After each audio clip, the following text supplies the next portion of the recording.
I remember my dad, Vincent Robert Peters, who was born on the Cummerguns Reserve on the 17th of February 1901.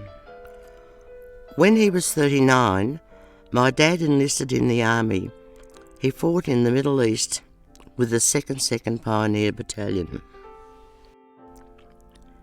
On his way home from the Middle East, he was taken prisoner in Java, and he was sent to a Japanese prisoner of war camp where he worked on the Burma Railway. He died a prisoner of war in 1943 and was buried at the Thanbai Uzayat War Cemetery. Over the years, I've so often wondered, what did Dad feel like being a prisoner of war? How did he feel going so far from his family, far from his land? It really must have been heart-wrenching, not only for my father, my dad, but for every prisoner of war. On the battlefield, everyone was equal. Aboriginal and white Australians fought side by side, but any equality was stripped away upon the return home. Attitudes had not changed.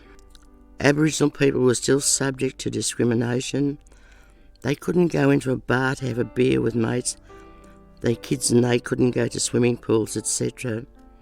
Aboriginal people could die for their country, but it would be more than 20 years after the war before they could even vote.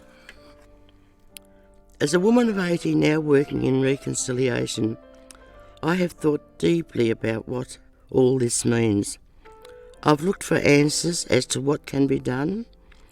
Aboriginal people's involvement in Australia's war efforts must be recognised. It must be acknowledged. Stories like my father's need to be told for the benefit of all Australians. In 2006, I approached our local RSL to become involved in reconciliation. It was interesting, some members were against it, but the president at that time, Sam Hallam, who by the way was Egyptian, was very much in favour. As a result, my son and his mates recorded the ode accompanied by didgeridoo. Ever since then, this has been played at the local RSL every reconciliation week. As you all know, the ode is said every day at an RSL. My hope is that soon this will happen to all RSLs across Australia. I later collaborated with the Victorian Shrine of Remembrance and Aboriginal Affairs Victoria. We developed the first service to raise the Aboriginal flag and acknowledge Aboriginal involvement in Australia's war efforts. This now happens at the War Memorial Shrine in every city around Australia during Reconciliation Week. My work with reconciliation has ultimately been inspired by my dad, by my desire to bring his spirit back. For many years I've wanted him to return home in name and in spirit. This finally happened last year.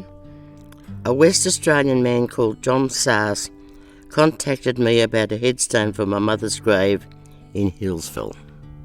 He gave our family the most beautiful gift. My mother and dad's names were on the headstone. This not only brought them back together, but it helped to bring my dad's name and spirit back home.